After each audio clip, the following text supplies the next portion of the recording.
Good morning, and welcome to our third session of the psychology portion of the Change program. I'm Jillian McDowal, and I am a student in the PsyD program at UPEI. So today we're going to talk about managing our emotions, which is something that we all do every day. But why do some people seem to be able to handle their emotions more easily than others? One theory was developed by Dr. Dan Siegel, which he called the window of tolerance. He described this window of tolerance as the optimal zone of emotional arousal. And this was actually a new term to me. And Laura had was aware of this term, this concept. And so she mentioned that this was a topic that would be helpful for this program. So I'm really thankful to her for that, because this is something that I've now gotten to know a bit more about and done a bit of research. And I do find it a really quite interesting and useful way of thinking about our emotions and how we manage that. And then also has a lot of practical tips about how we can learn to be more aware of our emotions and how we can manage them a bit more effectively. So when a person is in their window of tolerance, they can reflect and think rationally, and they can receive and process and integrate information and make decisions calmly without feeling overwhelmed or withdrawing. So this picture that you see on the screen, in the center is that what we're calling that window of tolerance. And this graphic is actually from a handout that you'll be receiving a bit later on. And I really liked this graphic because it shows that it's using sailing or the sea or water as an analogy for how this window of tolerance concept works. So if you're in that window of tolerance, you're basically smooth sailing, but notice that dotted line still goes up and down. So there's still some waves, and it's not a completely clear, perfectly sort of glass-like water. So I really do like this analogy, and we'll be coming back to this a few times through the session today. So when you think about that window of tolerance being that sort of smooth sailing, maybe a light breeze, some waves, but you can carry on with your daily life in what they call the river of well-being. So you can really respond to anything and everything that comes your way without getting thrown off course. So when you're in this window, you can receive, process, and integrate information, respond effectively to everyday life, because there is still things that come up in life. It's not perfect. We still have stresses every day, and have certain levels and differing levels of energy every day. You may be tired and not have a whole lot of energy, but you can still think and feel at the same time. So that's an important concept when you think about when you're trying to manage something that is happening in your life. Can you think and feel at the same time? Because sometimes we get into states where we just can't think, and all we seem to be doing is just feeling in the moment and not able to think rationally. Or even the opposite, where all we can do is think and we just feel a bit more emotionally numb. So when you're in that window of tolerance or that optimal zone, that means you're able to both think and feel at the same time. So we'll talk a bit about one of the extreme states of called hyperarousal, which is your fight or flight response. So this is when a person is experiencing more feelings of anxiety or panic, having racing thoughts, maybe feeling quite chaotic, hypervigilant, and the physical symptoms that come along with this tend to be more the sweating, heavy breathing, fast heartbeat. So when we think about our last session together, and we talked about how feelings and emotions and thoughts and physical symptoms are all connected and influence each other, this can become very relevant in this case where you're in this hyper arousal emotional state and are also getting some of these physical symptoms that goes along with it. So it's very difficult to think rationally and clearly when you're in this state. And essentially, it's the prefrontal cortex of your brain, which is responsible for more executive functions like attention and impulse control. That's basically deactivated when you're in this emotionally hyper aroused state. So you may feel like you're not able to sustain attention, or that's where that kind of chaotic feeling comes in, and maybe also unable to sort of control your impulses. The next state we'll look at is the hypoarousal state. This is more of the freeze type response where your parasympathetic nervous system has been activated. Your body posture may feel like you're sort of more feeling really heavy, shoulders are feeling heavy. You may collapse or curl up into a ball, or may disconnect or dissociate in order to cope with what's happening. So, in this kind of freeze response, you might have feelings of emotional numbness, emptiness, or paralysis, feeling overwhelmed, feeling really fatigued, having no energy, lacking motivation, essentially feeling quite shut down.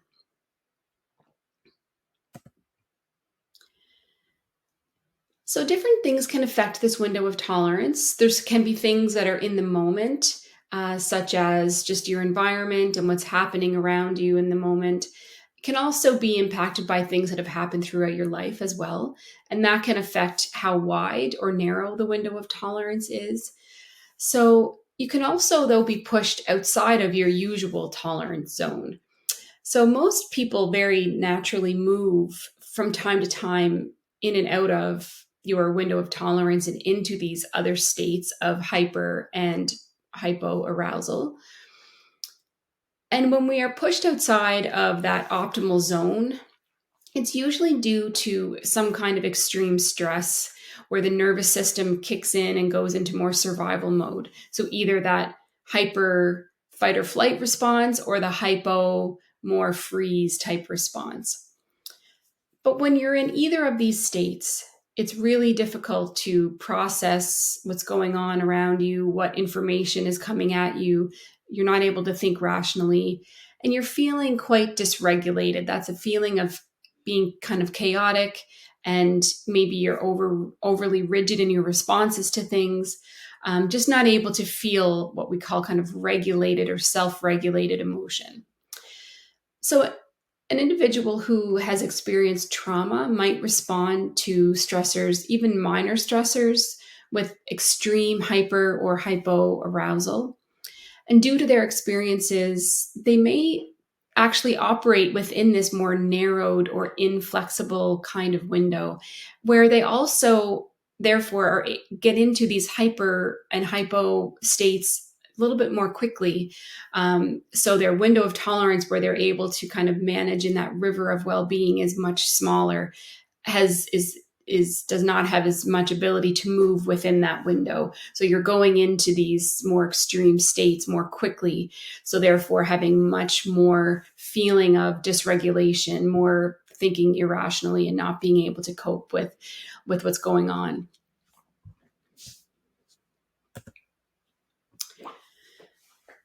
So how can I manage my window of tolerance? So it's possible for people who've become dysregulated to use different techniques to come back into their window of tolerance. So as I mentioned, it's from time to time we move into these different states of hyper and hypo emotional arousal. So it's important to be able to recognize when you're there and then be able to do some things to help bring you back into the window of tolerance.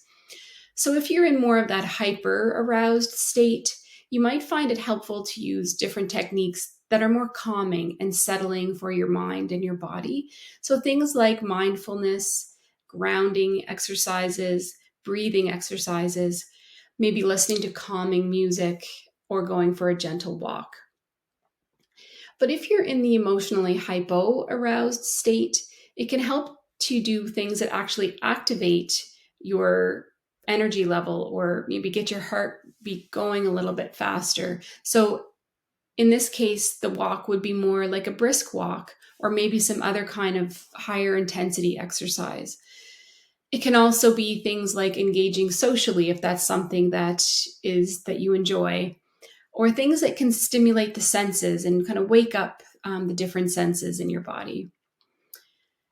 And it's important to note that if you frequently operate outside of your window of tolerance, or get stuck in an emotionally hyper or hypo aroused state, and are not able to bring yourself back down into the window of tolerance as quickly or as easily, then you may start to experience symptoms of depression and anxiety. So it's really important that we work on acknowledging and recognizing when we're getting close to going into these states. And also, though, when we do, how can we bring ourselves back into that window of tolerance? It's also helpful to know that we can widen our current window of tolerance. So therefore, we'd be able to increase our ability to manage stress in more adaptive ways. And we'd have that wider range of room to move within that sort of smooth sailing, without going into one of those two extreme states of emotion. So increasing your emotion regulation techniques or capabilities is one way that you can lead to widening your window of tolerance, and preventing what we call that emotional dysregulation, and promoting self-regulation, so being able to regulate those emotions on your own and increase your resilience. Also, one way to do this is processing any painful memories that you may have, or emotions. And it can be a really helpful step for individuals to do this with the help of a mental health professional through therapy.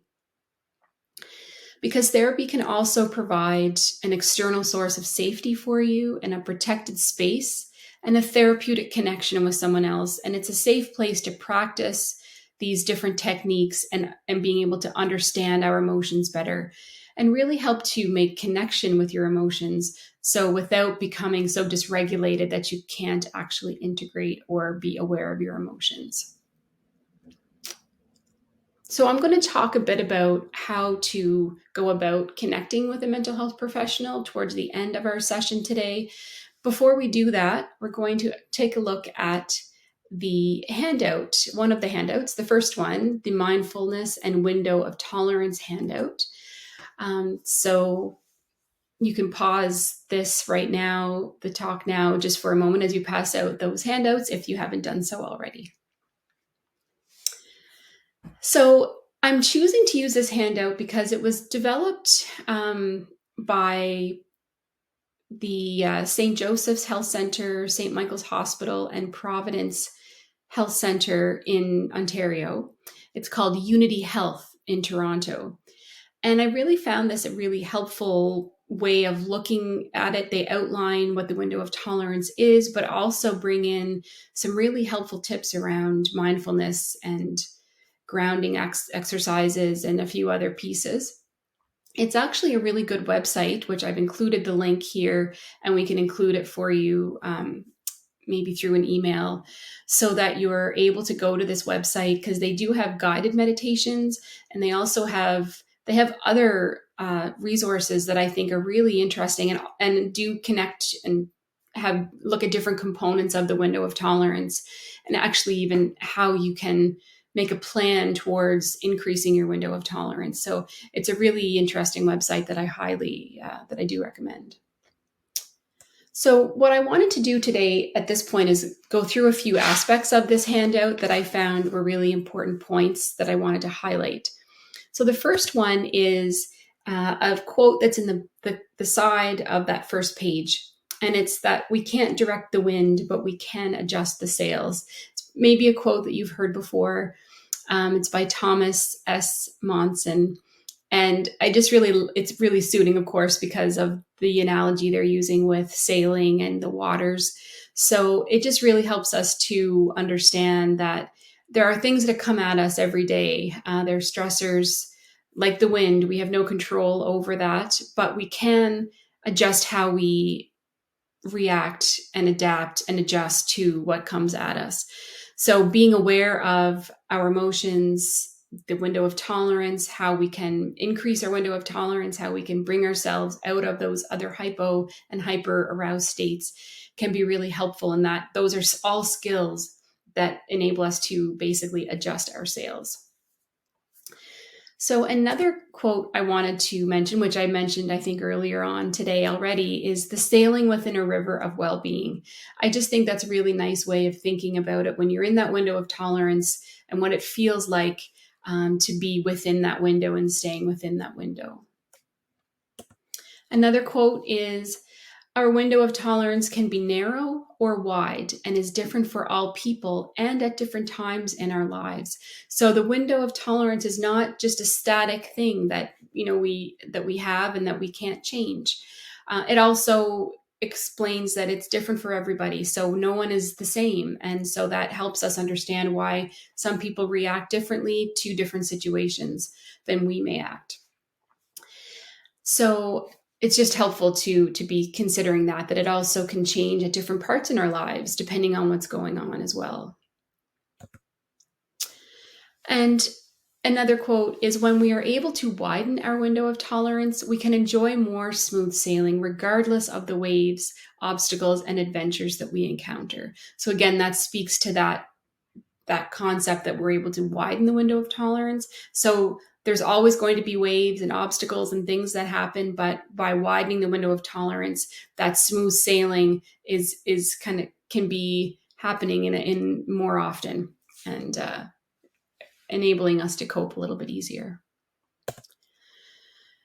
So another quote is on the second page, and this one it says, once you have gone outside your window of tolerance, you need to recover. This is where grounding skills can help. So that's acknowledging that it's challenging when we go outside of that window of tolerance, but when we do, it's acknowledging that we do need to take care of ourselves and spend some time helping to bring us back and into that window of tolerance.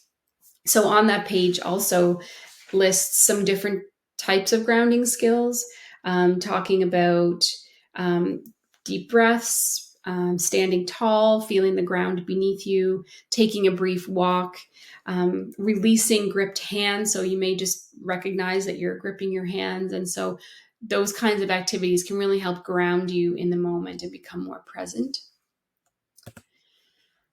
And on the third page, they actually talk about some different kinds of exercises and practices. And of course, there's just talk about, they outline mindfulness activities and techniques as well. So that's also really helpful and important. But on the third page, just wanted to bring your attention to the exercises and practices. So one of them being eating mindfully. And I know that that's one thing that you had talked about throughout this program already with Laura. And it's a really interesting it's right here and written down about the steps you can take to go through eating mindfully. And they also provide a guided meditation for that, which is available on that website that I mentioned. So that's mindfulness of the senses. And you're able to take something bite-sized and be guided through that meditation, which is really, really quite nice. The other one I wanted to bring to your attention is what they call the 3-minute breathing space. So this is also available through a guided meditation. So I believe it's track number 2 on that website. But it also, on the handout here, shows how you can walk yourself through that breathing space.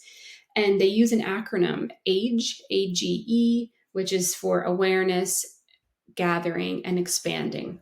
So it's a really nice way of just taking you through that easy 3-minute breathing exercise. This handout also includes some really useful resources at the end, some books for further reading if that's of interest to you.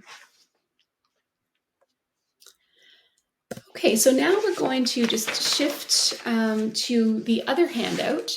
So you can pause here if that handout hasn't been distributed yet. So this handout is just a brief a brief set of steps to finding a psychotherapist or a psychologist or therapist. And the reason why I felt it's important to do this is that, we hear about this all the time. That it's important to be looking to getting mental health support. And however, it's not an easy thing to do. And so I wanted to go through a few tips that you may want to consider and that might be helpful as you embark on the journey of finding a mental health professional. So the first one is making the decision to reach out to someone for help. That is really the first step and needs to be acknowledged and congratulated, because that's a big first step and it takes a lot of thinking about it, and it is a big step. The second one is checking to see if therapy is covered under your medical benefit. So this is it's a very practical piece, that knowing what you may have available to you through a medical plan is really helpful. Also asking people you trust for names of clinicians that they may have worked with or found helpful. This may be something that you're comfortable doing. It may not be, but if you are comfortable, it can help to know who other people have worked with. It doesn't mean that automatically you will be a good fit with that person, or that person will be a good fit for you. But at least it is a place to start. At least it opens that window of making it easier to maybe reach out to someone. Another option is your employee assistance program. So some employers provide this program, and it is a free service for employees. And they do have different types of counselors and therapists available. And it's a really excellent place to start. It's confidential, and they can kind of help you maybe sort through what's going on for you. And if they can maybe help you work through that, or if they feel they are not able to, then they can provide referrals as well. So it's a really good first place to start if you have that available to you. Going online is certainly an option, both for looking for a therapist. So if you do that, checking out different websites, but making sure that you can find where they list that they are registered within whatever jurisdiction they're in, as well as describing their qualifications, what their specialties are, what kind of approaches to therapy that they use, their prices, and all of those kinds of bits of information are usually or should be available on someone's website. You can also go online for therapy itself. More and more telepsychology or teletherapy is coming out now, and it can be very helpful. It's not for everyone, but there are those options as well. But if you do seek out that form of therapy, still be looking for those credentials and that they are registered and able to provide service in other jurisdictions if they themselves are not located in the same jurisdiction as you are. Another thing is to ask some questions. So be having in mind a few questions you'd like to ask the therapist when you go into this first session. Some ideas of questions are: how long have you been a therapist? What are your qualifications? Do you have experience with the type of issue that you're looking for support for? What kinds of things should you be expecting to do between sessions? So this is something to be thinking about, because some types of therapy require some homework. So depends if you're able to do that or interested in doing that. Who else may be involved is another good question. Some types of therapy would involve other people in your life being part of it, or may not be. So it just is a good question to ask. And then make sure that you choose someone who's a good fit for you. So it's definitely a big predictive factor that if you have a good connection with someone, that the success of that therapy will be greater. And so a few questions that you can reflect on after you've had a session is: how do I feel that session went? And how do I feel about meeting them again? Do I feel like I can open up and trust them, be comfortable with them?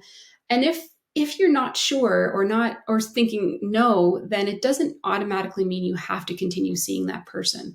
It may take a few sessions to get to know whether you're feeling comfortable, and that's totally fine. But it's also important to know that just because you've gone and had one session with someone doesn't mean that you must continue with that person. Really important to make sure that it's a good fit for you. And finally, remind yourself that there's no just one session cure. So going into a therapy will take time, and it is a process. So this is just the beginning, going into that first session. But really congratulate yourself on accomplishing one of the hardest parts, and that is reaching out for support. And as I mentioned, if you don't feel a connection with that person, keep trying until you find someone who is the right fit for you. And finally, making a list of some names. I have 5 there, but it doesn't have to be 5. Names and contacts of a few different individuals that you have identified that you may be thinking would be a good person to work with.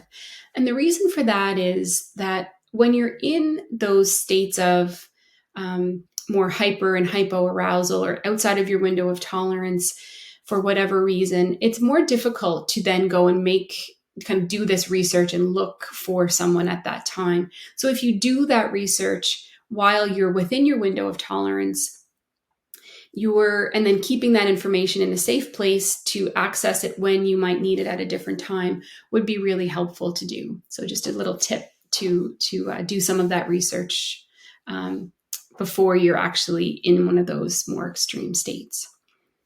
And then I've also included a few different links here to finding a psychologist on PEI, the private practice directory, also the private practice directory for social workers, also the different public services that we have available here on PEI, and also a program called Bridge the Gap, which is an online support system that is a really interesting